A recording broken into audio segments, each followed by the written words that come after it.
ওই বেহাই হঠাৎ ঘুমা রাতে? কি বলবো বেহান, তোমার বেহান মরে যাওয়ার পর আজ হঠাৎ মনে পড়ে গেল তোমাকে। বলি যাই বেহানের হাতে দুটা তালের পিঠা খাই আসি, সে যে 6 মাস আগে একবার খাওয়াইছিলে।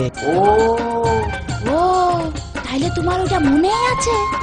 কি আর বলবো বেহান, তোমার হাতের বোনা তালপুরের পিঠা ধারগুলাতে যেমন তেমন মাঝখানেতে মিঠা। কি আর বলবো বেহাই, তোমার বেহাই তো মরদেই লয়। এত সুন্দর জিনিসকে বেনান দিলে বলে এটা আমার ভালো লাগে। নমস্কার করি বেহান, বলি হায়রে পাকা তাল, তোর উপরটা খসখসা কালো, ভিতরটা জেলা। বলি চলো বেহান, চলো চলো চলো। কোথা যাবে এত রাতে? দেখছো না তুমি ঘুমাচ্ছে। চলো না, তাল তোলে যাবো, তাল কুড়াতে।